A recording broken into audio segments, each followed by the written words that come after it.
Ma sœur, mon frère, bonjour. Nous allons étudier ensemble un sujet passionnant, à savoir les grands bienfaits des Écritures, les grands bienfaits de la Bible sainte, du livre donné par Dieu aux hommes. Le Dieu qui habite le ciel, qui a son domicile dans les cieux, et nous les hommes qui avons pour domicile la terre donnée par Dieu aux hommes. Et nous allons nous appuyer sur le livre saint, la Bible sainte, pour, euh, pour voir ce que Dieu nous donne au travers des Écritures comme bienfait, comme bien-être, comme bénédiction. Et nous allons voir bien que elles sont nombreuses, les bénédictions de la Bible, et que les bienfaits de la parole de Dieu sont grands. Très grands. Très très grands. Les bienfaits sont immenses de la parole de Dieu. Et ce verset qui me revient à l'esprit là. C'est tout homme ne vivra pas simplement, autrement dit, du manger et du boire. Tout homme nouveau, évidemment. Mais aussi finalement tout homme qui n'est pas régénéré, qui n'a pas connu la nouvelle naissance, ne peut être bien ou ne peut être heureux véritablement, du véritable bonheur, s'il ne connaît pas la parole de Dieu, la Bible. Heureux l'homme qui se nourrira de la parole de Dieu, parce que manger et boire ne sont pas suffisants. C'est pas possible. S'il est vrai que la parole est faite aussi pour que nous puissions savoir comment marcher, comment obéir, comment pratiquer la parole, c'est vrai que c'est ça la parole aussi, la Bible. C'est pour nous enseigner le comportement, l'attitude, le caractère, nos désirs, nos passions aussi, notre volonté, comment, comment être envers Dieu et envers son prochain, comment être citoyen sur terre tout en étant citoyen des cieux. La parole elle nous aide, elle nous guide, elle nous dirige. Mais aussi, en elle-même, la parole a des bienfaits en elle-même qui font que dès l'instant où tu lis la parole, dès l'instant où l'enfant de Dieu lit la parole, médite la parole, se nourrit de la parole, eh bien, les bienfaits sont grands. Dans l'Écriture, dans Romains 15, chapitre 15, verset 4, il est écrit « Or tout ce qui a été écrit autrefois a été écrit pour notre instruction, afin que par la patience et la consolation que donnent les Écritures, nous possédions l'espérance. » La Bible est notre référencement d'instruction. La Bible, c'est notre référence en termes d'éducation, en termes d'instruction. Parce que Dieu est un père, il instruit ses enfants et il laisse un héritage à ses enfants. Il ne les laisse pas sans manger, sans boire. Or, la Bible est aussi le manger et le boire spirituel. Et la nourriture dont a besoin notre âme, la nourriture dont a besoin notre âme pour compléter la prière, compléter notre service à Dieu.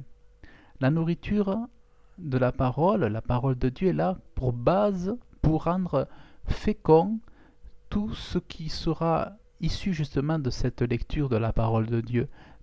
Ça va ensuite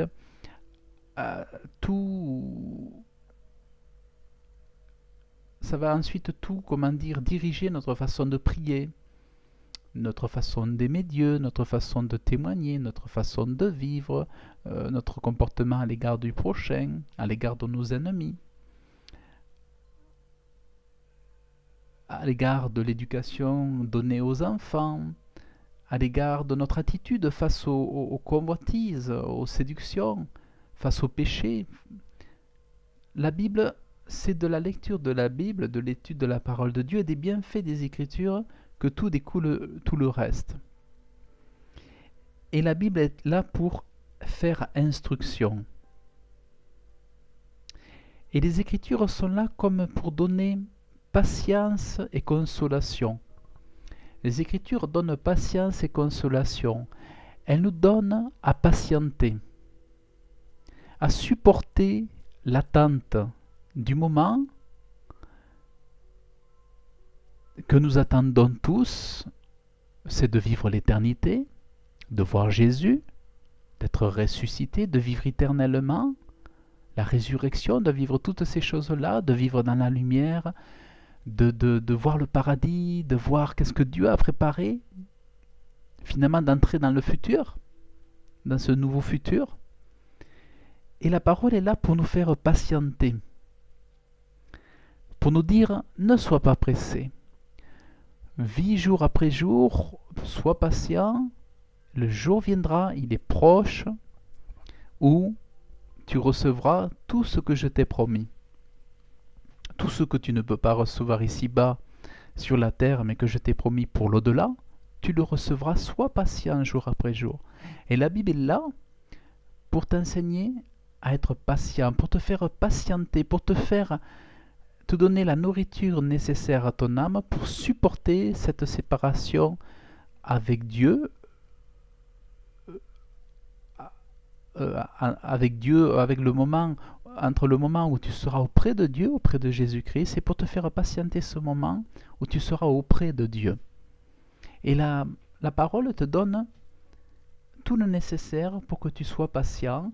Elle te nourrit, elle te remplit d'espérance, elle te donne les promesses afin que tu puisses bien les imaginer, bien les attendre, bien te les figurer, bien t'en nourrir, bien t'en consoler, afin que le jour où ça viendra, tu sois prêt, non seulement tu sois prêt, tu te sois tenu dans de bonnes dispositions, tu te sois fait beau, belle, bien préparé, bien lavé, enlevé bien les taches, la robe bien nettoyée, afin que le temps que tu patientes, c'est pour recevoir, accueillir ton Sauveur, le rejoindre là-haut, ou alors s'il revient avant que tu meurs, eh bien t'apprêter à le recevoir, à le voir et à l'accueillir.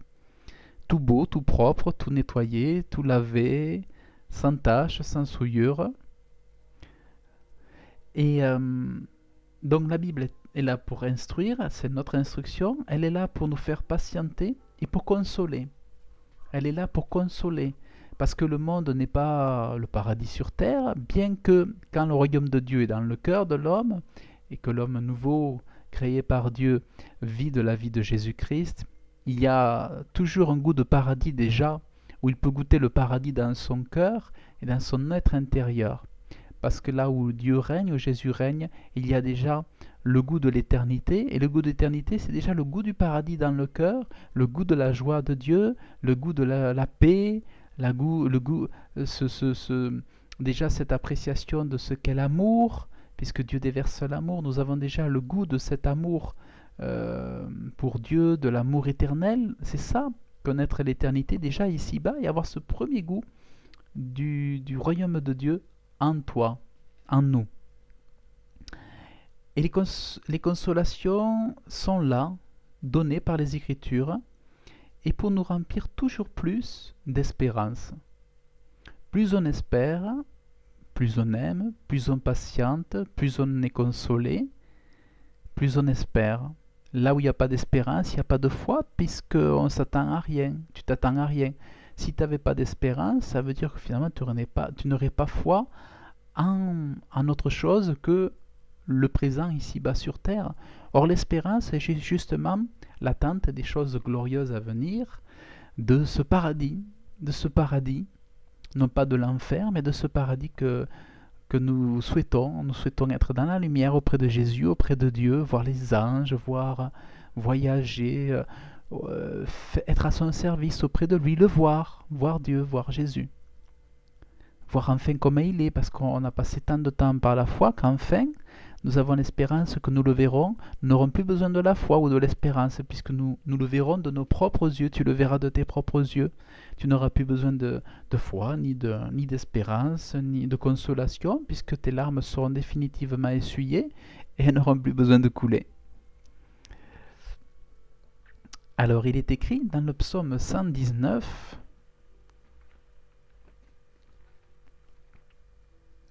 le psaume 119, verset 50, il est écrit: C'est ici ma consolation dans mon affliction, que ta parole me rend la vie. C'est ici ma consolation dans mon affliction, que ta parole me rend la vie. Alors ce verset, il est vraiment très lié à notre sujet, il est au cœur de notre sujet, les bienfaits des Écritures. Les bienfaits des Écritures, c'est la consolation donnée au milieu des afflictions. Parce que c'est au travers de nombreuses afflictions que l'enfant de Dieu entre dans le royaume éternel, dans le royaume de Dieu éternel. Et c'est au-delà de nombreuses afflictions. Et justement, face à ces afflictions, nous pouvons répondre à ces afflictions par la consolation que donne la Bible. La Bible rend la vie, elle guérit, elle ôte l'affliction, elle fait oublier l'affliction, elle fait éloigner et perdre de vue les afflictions pour restaurer, pour rendre la vie,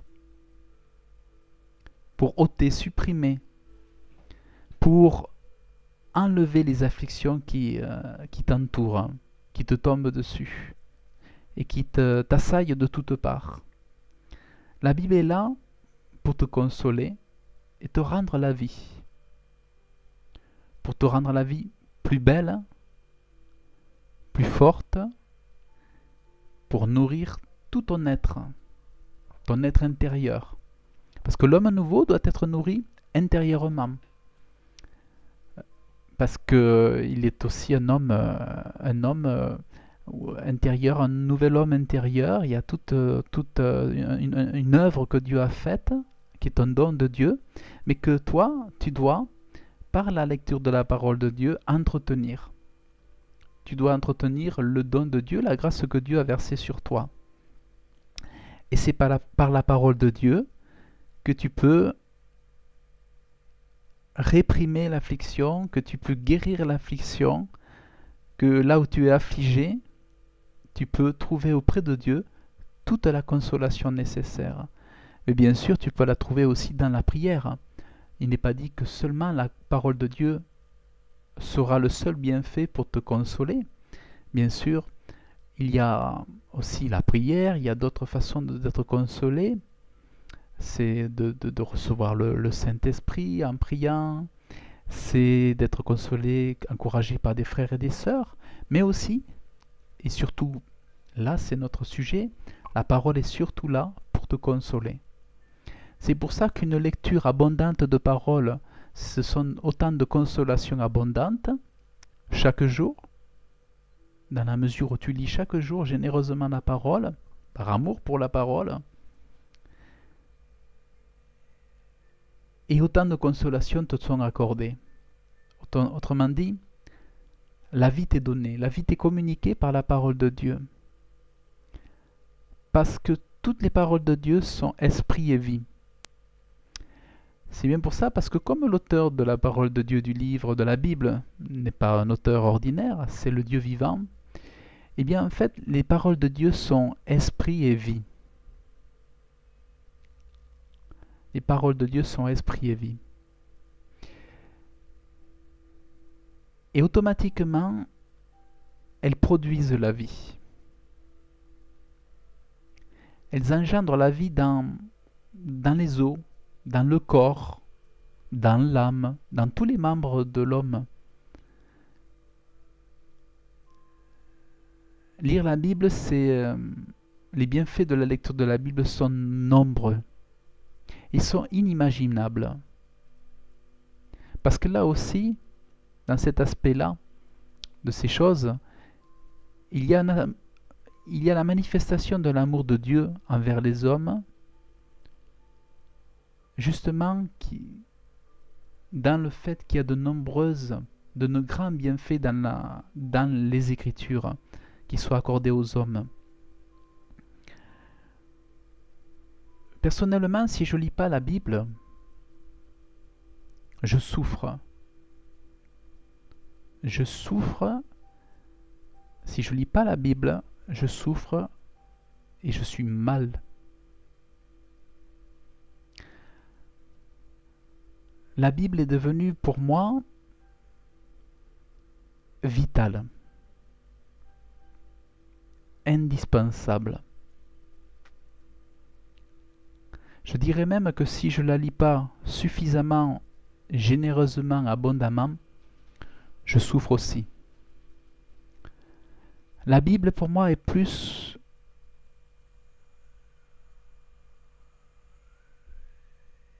qu'une lecture qui me serait une curiosité, mais elle est pour moi une faim et une soif. Pour moi, c'est un contact avec Dieu, c'est une rencontre avec Dieu, la Bible. C'est une rencontre avec ses pensées, avec ses paroles pour moi, ayant toujours à l'esprit l'idée que Dieu me parle, que Dieu est en train de me dire quelque chose, que Dieu, à travers son livre, me révèle ses pensées, son cœur.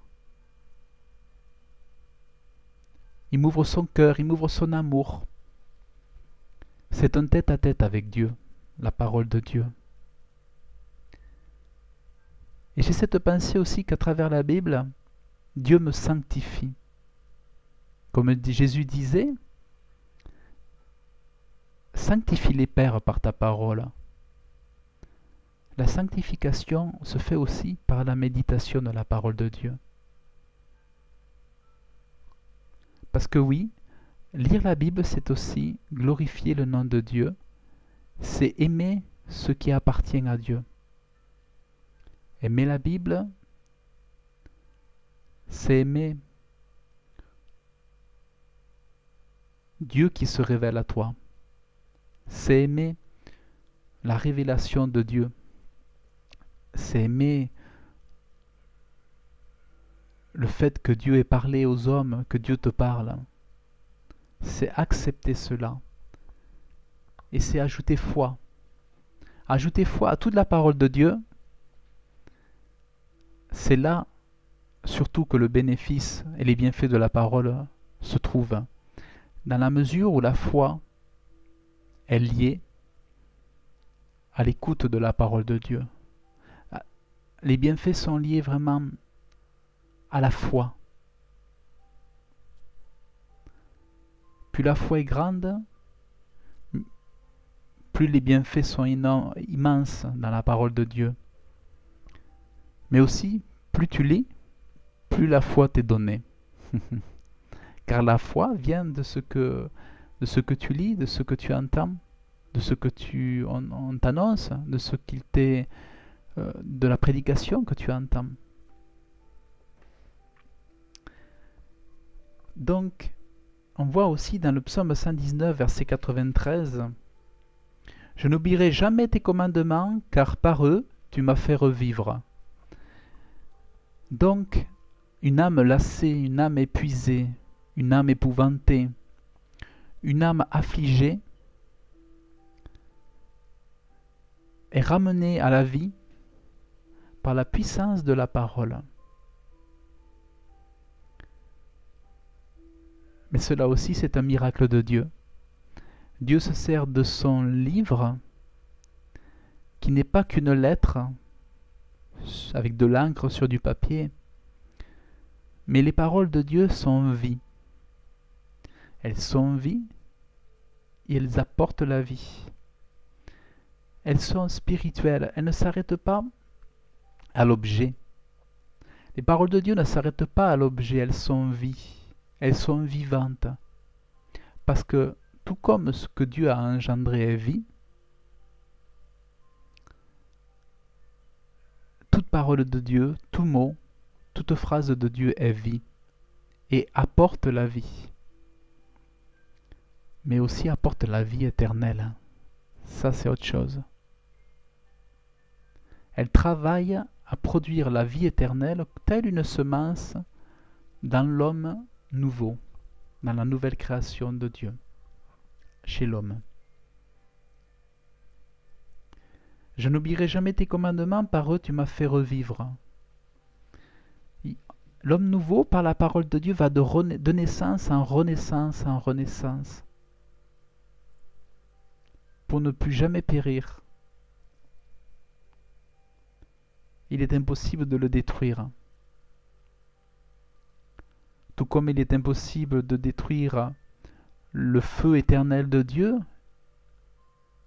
eh bien, il est impossible de détruire la vie éternelle que Dieu sème en l'homme par sa parole.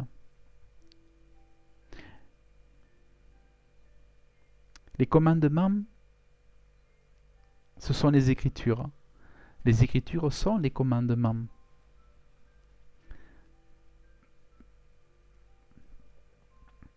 Il est dit aussi plus loin dans le psaume, toujours dans le psaume 119, verset 98, « Tu me rends plus sage que mes ennemis par tes commandements, car ils sont toujours avec moi. » Si tu te nourris de la Bible,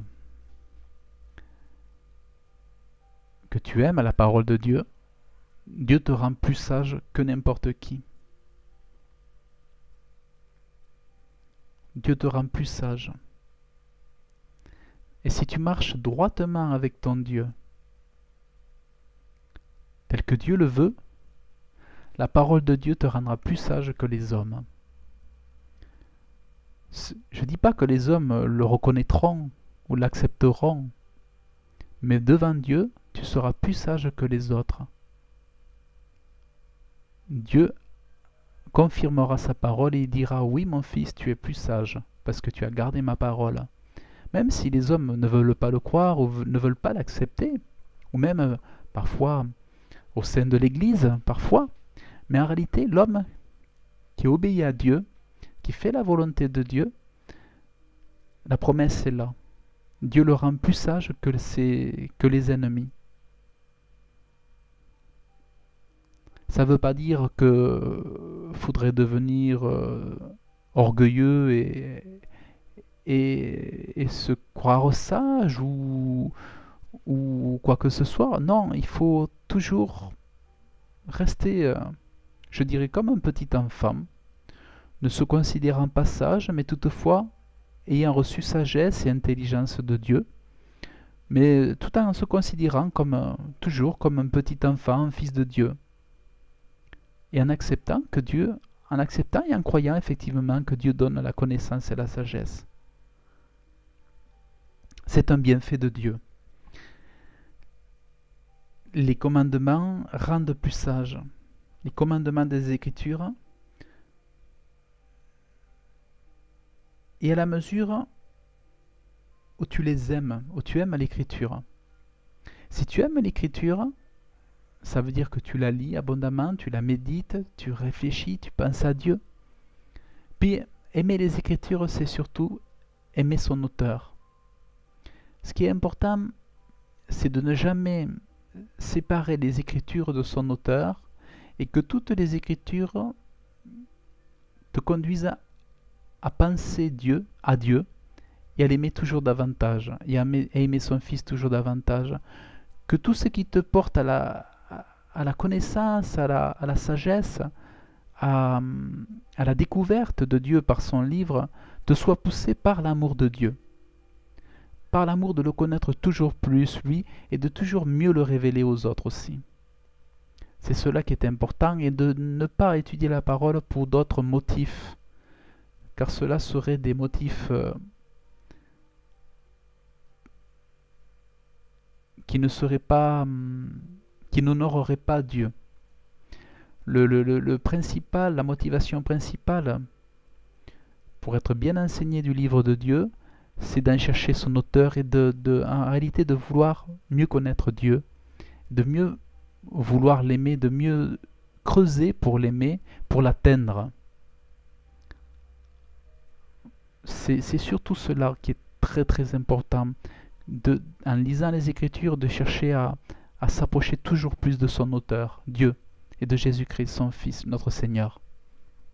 Ça c'est très très important, parce que s'il y a d'autres motivations, si c'est la gloire, la volonté d'enseigner très très bien, de parler très très bien, d'être un orateur, d'être quelqu'un de renommé, de quelqu'un qui veut faire le tour du monde, quelqu'un qui veut gagner de l'argent en faisant l'évangile, en faisant la prédication, si c'est la volonté d'être un téléévangéliste mondial, si c'est en vue d'être vu de tous les hommes, si les motivations ne sont pas pures, eh bien, Dieu ne bénira pas. Dieu n'accordera pas l'intelligence. Dieu n'accordera pas plus de sagesse qu'aux autres hommes. Mais il y aura un blocage, fatalement. Il y aura un blocage. Dieu dira dans sa parole, au travers de la bouche de David, par le Saint-Esprit, psaume 119, verset 99, « J'ai passé en prudence tout ce qui m'avait enseigné, parce que tes témoignages sont mon entretien. » Là, David dira, et c'est valable pour tous les enfants de Dieu qui vraiment prennent plaisir dans la parole de Dieu, il a passé en prudence. La prudence, c'est un bien très très précieux, c'est un don très très précieux. Il avait passé en prudence même ses propres enseignants, donc même ses pasteurs, même les prophètes, parce que la parole de Dieu était toujours devant ses yeux et dans son cœur, et il l'étudiait. Il était passionné par les commandements de Dieu, il était passionné par la loi de Dieu, il était passionné par les miracles de Dieu, sa puissance, ses œuvres. Et donc, il a passé en prudence même tous ceux qui l'ont enseigné.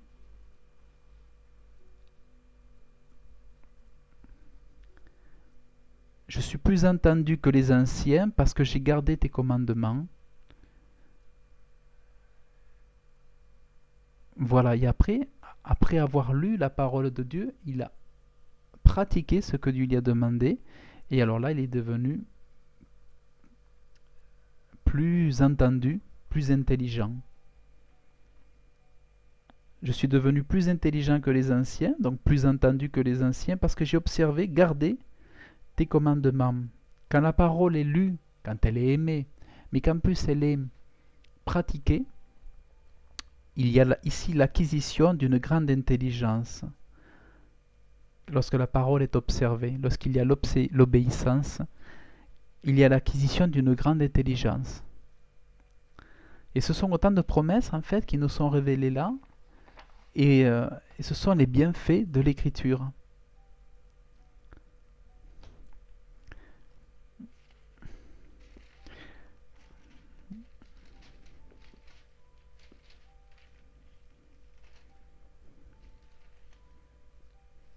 Nous lisons au psaume 130, chapitre 130, verset 5. « J'ai attendu l'Éternel, mon âme l'a attendu, et j'ai eu mon espérance en sa parole. » Quand la foi est là, en toutes les paroles de Dieu, la foi conçoit toutes les paroles de Dieu comme des promesses. Qui sait que par la foi et par la prière, Dieu accorde. Dieu ne ment pas, Dieu accorde. Et c'est par la lecture qu'on découvre les promesses de Dieu. Celui qui ne lit pas la Bible passe à côté des promesses parce qu'il ne les voit pas. Il ne les voit pas. Plus tu lis la Bible, plus tu vas réaliser les promesses de Dieu et plus tu vas demander à Dieu de te bénir, parce que Dieu aime à bénir. Dieu prend plaisir à bénir, mais pour savoir demander, afin de recevoir, il faut savoir quoi demander et s'appuyer donc sur les promesses de Dieu écrites. Mais pour connaître les promesses de Dieu écrites et pouvoir les formuler avec la bouche, clairement à Dieu, selon sa parole, en s'appuyant sur sa parole, il faut pour cela lire la parole de Dieu. Il faut connaître la parole de Dieu. Il faut en faire un culte à la maison, une étude personnelle le matin avant d'aller travailler, une étude pendant la pause du travail, déjeuner, une étude le soir, une lecture le soir, ensuite partager avec des frères et des sœurs des versets. Tout cela est nécessaire et très utile et je dirais indispensable pour la bonne marche chrétienne heureuse et nutritive, pour être nourri, pour mûrir, pour grandir, pour se porter bien. C'est important de bien lire la Bible afin de savoir, de bien prendre conscience des promesses de Dieu et afin de se maintenir aussi dans la bonne attitude, dans la bonne disposition de cœur devant le Dieu saint.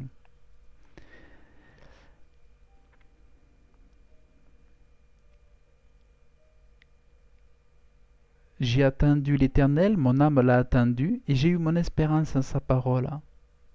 Parce que Dieu a dit dans sa parole quelque chose, eh bien, parce que tu l'as lu, parce que tu as foi, tu places ton espérance dans la parole que tu as lue. Si tu lis pas, tu vas pas saisir l'espérance.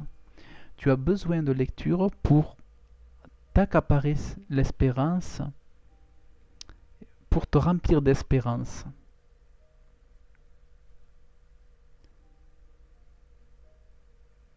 Et la parole est là pour justement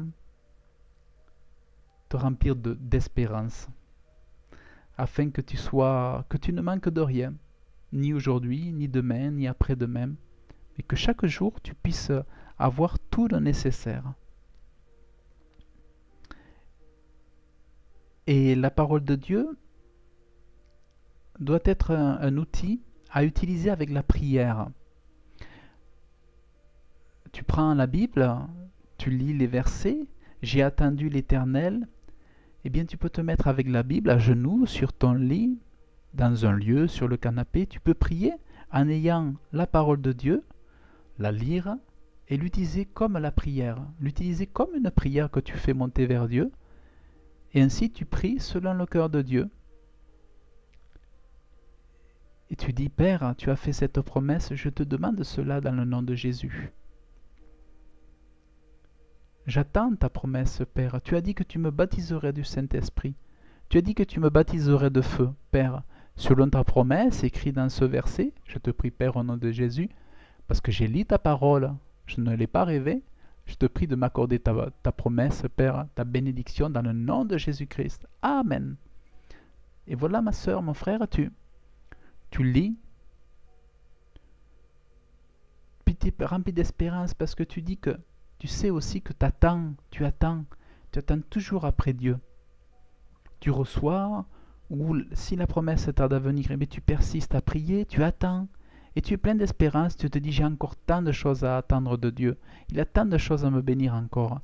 Alors ça te permet de prier, d'attendre, de persévérer, de patienter, et de toujours désirer quelque chose de Dieu qui est pour toi, toujours, de ne pas te lasser, de te dire que Dieu ne se trompe pas, Dieu n'est pas absent, mais que Dieu répond aux prières. Les promesses de Dieu sont là, Dieu est fidèle, et c'est jamais la faute à Dieu, c'est toujours la faute à nous si quelque chose n'arrive pas. Ça c'est très important à ne jamais remettre la faute à Dieu, mais si quelque chose ne vient pas, on n'arrive pas, c'est certainement pas sa faute à lui, c'est soit ta faute, soit quelque chose qui bloque, ou il faut progresser dans la prière, il faut persévérer, demander encore. Mais David a attendu, il a mis son espérance en sa parole, en la parole de Dieu.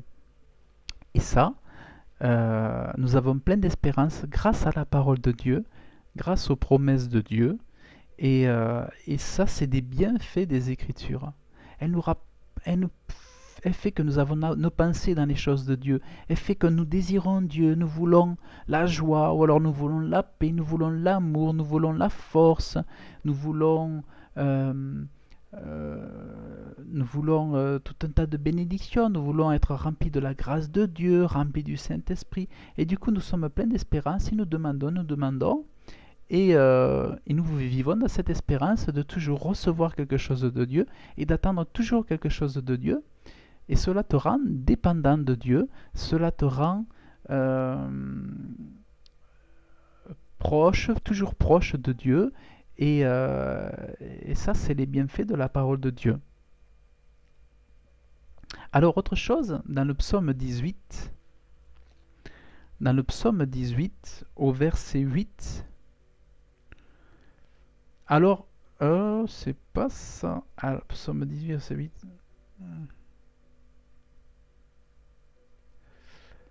Alors, ah non, c'est le verset 19, verset 8. Alors, il est écrit, la loi de l'Éternel est parfaite. Elle restaure l'âme. Ça, c'est très important. La loi de l'Éternel, autrement dit, c'est les paroles de Dieu. Toute parole de Dieu inspirée, donnée par le Saint-Esprit, laissée aux hommes, toute parole de Dieu, parce qu'elle est esprit, parce que tout ce que Dieu a créé est esprit. Tout ce que Dieu a créé est vivant. Et la parole de Dieu, elle fait quoi? Elle restaure ton âme. Quand tu passes du temps dans la prière, dans la lecture de la parole de Dieu, oui, dans la prière aussi, mais là on est surtout sur les bienfaits des Écritures et pas sur les bienfaits de la prière. Les bienfaits des Écritures fait que l'Écriture restaure ton âme. C'est pour cela que tu dois aimer lire la parole de Dieu. Ça restaure ton âme. Et parce que le livre de Dieu, toute son inspiration est pure, tout est parfait, la loi est sainte, tout est parfait, eh bien ce qui est parfait, parce que cela n'est pas mensonge, parce que ce n'est pas fausseté, parce que ce n'est pas méchanceté, tout ce qui vient de Dieu, tout ce que Dieu donne, et notamment sa parole, son livre, fait du bien. Parce que c'est parfait, justement, ça fait du bien. En réalité, tout ce qui est parfait fait du bien aux hommes. Un homme parfait, un saint prophète, un saint apôtre, va faire du bien autour de soi. Et encore plus, combien la parole de Dieu, parce qu'elle est parfaite, elle fait du bien à l'âme. Parce qu'elle est parfaite, elle restaure l'âme. Parce que l'âme a besoin non plus de souillure du passé, de choses honteuses et de corruption, mais l'âme restaurée, rachetée, se nourrit de parole de Dieu. L'âme soupire après la parole de Dieu. L'âme soupire de tout ce qui est communiqué aux hommes dans leur relation, dans ta relation avec Jésus-Christ et avec Dieu. L'âme se nourrit donc bien sûr de tout ce qui est pur, de tout ce qui est saint, de tout ce qui est parfait. L'âme se nourrit de la parole de Dieu. Et la parole de Dieu donne de la sagesse. De la sagesse aux simples, c'est-à-dire à ceux qui sont comme des petits-enfants face à leur Créateur et qui s'abandonnent dans la foi et dans la confiance dans le Dieu saint pour ajouter foi à toute sa parole. Et alors là, Dieu donne la sagesse. La loi de l'Éternel est parfaite, elle restaure l'âme. Le témoignage de l'Éternel est sûr, il donne de la sagesse aux simples. Les ordonnances de l'Éternel sont droites. Et comme l'homme intérieur régénéré, la nouvelle naissance est là, l'homme spirituel, il a besoin, pour son âme et pour son cœur, de pureté, de parfait, de sainteté. L'âme est blessée par la méchanceté, l'âme est blessée par les paroles méchantes, par les regards mauvais, les actualités mauvaises, les guerres, les conflits. L'âme est déchirée par cela, mais l'âme, elle est restaurée quand elle se trouve face aux Écritures, l'âme, elle est restaurée et le cœur, il est réjoui par les paroles que Dieu communique. Les ordonnances de l'Éternel sont droites, elles réjouissent le cœur. Parce que Dieu est droit, il réjouit. Tout comme naturellement, lorsque nous avons un face-à-face avec une personne parfaite, ou avec une personne, un homme de Dieu droit, là où il y a une sainte droiture, eh bien ce face-à-face, il fait du bien. Quand on rencontre quelqu'un de bien qui fait du bien, on en sort bien, on en sort apaisé, on en sort serein, on en sort fortifié. Et quand on sort, quand on se présente, quand on présente devant nos yeux et qu'on lit la parole de Dieu, la Bible, le cœur en est réjoui. Là où le cœur avait souffert avant par les déceptions du monde, par les tourments dans le monde, par les craintes du monde, par les guerres du monde, par les mauvaises nouvelles du monde, par les conflits, par la souillure, les pots de vin, la corruption, la politique, la philosophie, l'athéisme. Le cœur est chargé, l'âme est attristée. Mais au contact de la parole de Dieu, Dieu t'accorde ses bienfaits en restaurant ton âme et en fortifiant et réjouissant ton cœur, parce que Dieu t'accorde, au travers de sa parole, des choses droites, des choses parfaites, des choses saintes, qui font du bien à tout ton être intérieur et aussi à toute ta nature. Même le vivant, même le visible profite de cela. Il est même dit dans la parole de Dieu que les paroles de Dieu restaurent les os, la chair, le corps. Tout cela, c'est très bon. C'est très très bon. Et d'ailleurs, petit conseil personnel que je te donne, que je fais moi-même, que je pratique moi-même, je te conseille de lire la parole de Dieu à haute voix, afin que tout ton corps, tout ton être bénéficie, chaque organe, chaque cellule, chaque atome, chaque neurone bénéficie chacune de la parole de Dieu et puisse en tirer un bienfait. Parce que rappelle-toi que tout ce que Dieu a créé en toi est vivant. Et si tu parles la parole de Dieu, que tu la lis à haute voix, tu feras du bien à tout ton être. Et tu en verras très certainement la bénédiction et la promesse de Dieu. Et tu verras l'accomplissement des bienfaits des Écritures. Tu parles à haute voix la parole, tu la lis à haute voix. Parfois tu la liras encore à basse voix, parce que tu n'auras peut-être pas le choix, mais essaie-toi à la lire à haute voix et tu verras. Et ensuite, lorsque tu parleras à haute voix, tu t'instruiras même. Tu t'instruiras peut-être encore davantage que quand tu lis dans le silence, en ton cœur. Tu verras que tu t'instruis davantage lorsque tu lis la parole à haute voix. C'est ce que je pratique. Alors Pierre dira, lui-même, lui qui est l'apôtre du Seigneur Jésus-Christ dans le Nouveau Testament, conformément au David, selon l'Ancien Testament, dans le même sens, Pierre dira dans 1 Pierre chapitre 1, verset 23, étant régénéré non par une semence corruptible, mais par une semence incorruptible. La parole de Dieu est une semence éternelle. C'est pas une semence qui s'arrête avec la mort, mais c'est une semence que l'on reçoit ici sur terre de ton vivant, que tu reçois de ton vivant, et c'est une semence qui est reçue pour déjà porter à produire des résultats jusqu'à l'éternité. C'est une semence à la parole de Dieu qui dépasse le temps, qui dépasse le temps mortel de l'homme.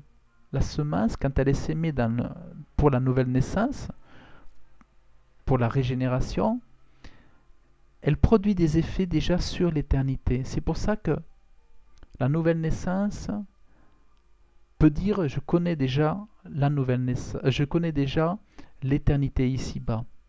Parce que l'éternité commence avec en ayant une communion avec Jésus-Christ, avec Dieu le Père, mais aussi parce que la semence, nous la recevons maintenant déjà ici-bas sur terre, et cette semence n'est pas faite pour sécher et être brûlée. La semence de Dieu est reçue par la parole de Dieu pour ne pas périr, mais déjà pour croître en vue de l'éternité. Et elle travaille déjà pour notre éternité. C'est une semence. La Bible est une semence en fait. Et ça, c'est très important de te rappeler cela, de l'accepter, d'y ajouter foi, de te dire la Bible est une semence. Parce que c'est important de bien réfléchir à cela, de te dire la Bible est une véritable semence, une semence qui travaille déjà en moi, au travers de moi, tel un don de Dieu, une puissance de Dieu, une grâce de Dieu, pour produire en moi l'éternité, afin que je sois parfaitement associé à la résurrection de Jésus-Christ, parfaitement associé à revêtir plus tard ce corps incorruptible.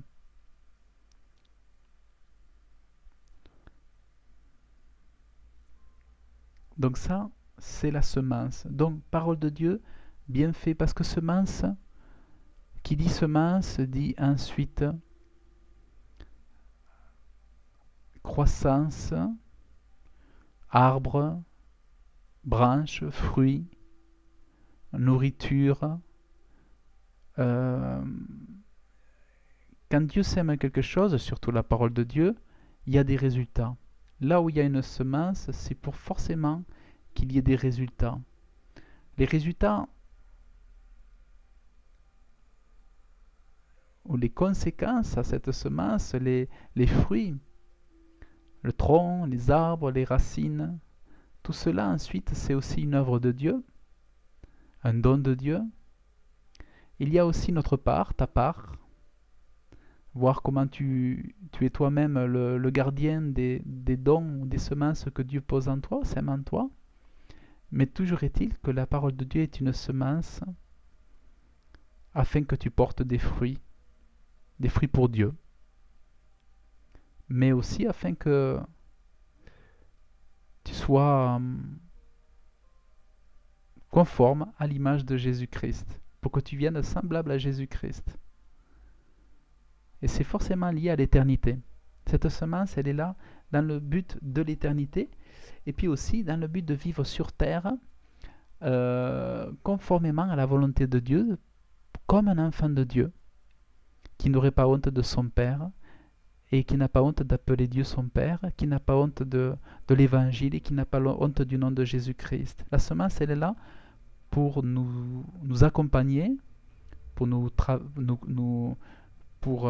faire, pour manifester le royaume de Dieu sur terre déjà, au travers des hommes, pour être un témoignage.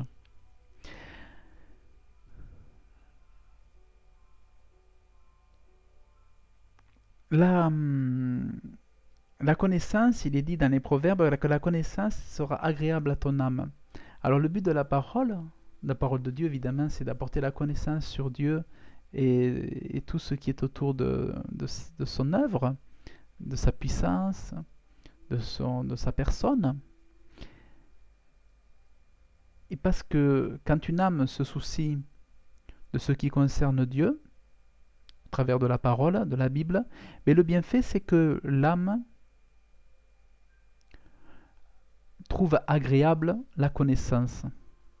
L'âme, en fait, elle aime la connaissance, elle a besoin de connaissance. Une âme privée de Bible, un chrétien privé de Bible, c'est une douleur, c'est cruel. Un enfant de Dieu sans Bible, c'est cruel, c'est douloureux. Parce que l'âme, elle souffre, elle souffre. Elle est séparée de la connaissance de Dieu, elle est séparée de la parole de Dieu. Elle trouve pas sa nourriture, l'âme souffre. Par contre, quand l'âme est rapprochée de la parole de Dieu, elle trouve ça agréable et doux, très très agréable. Et c'est pour ça que tu dois penser à ton âme, à prendre soin de ton âme en la nourrissant comme il faut. Il est écrit aussi dans le psaume 94, verset 19. Psaume 94, verset 19.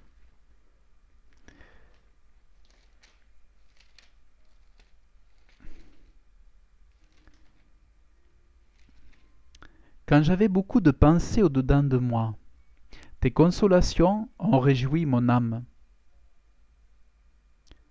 C'est un rappel de ce qu'on a vu précédemment. Quand on est tourmenté, affligé par beaucoup de craintes, d'adversaires, de menaces, de peurs, submergé par le travail, submergé par les tâches ménagères, dépassé par l'éducation des enfants, s'occuper des tâches, des devoirs, des obligations, l'administration.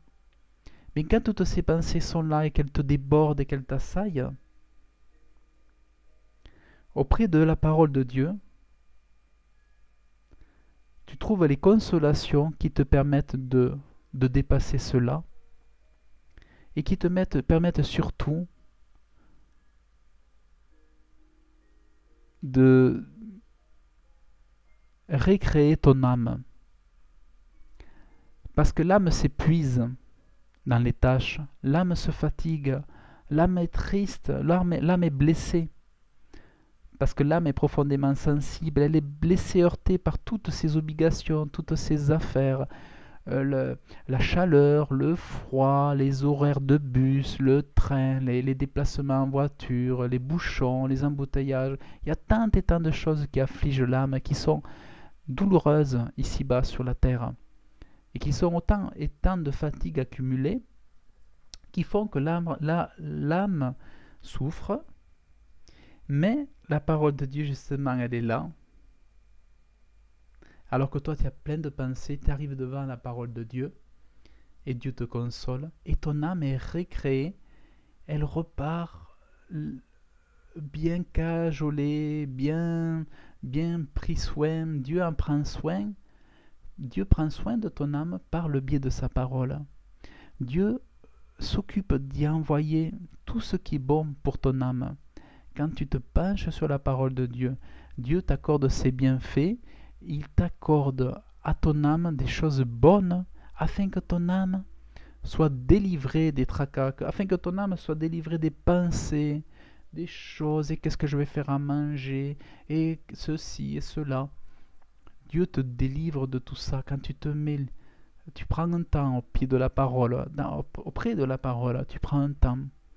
Eh bien, Dieu t'accorde ses bienfaits par la parole, et tu vas peut-être pas le voir de suite.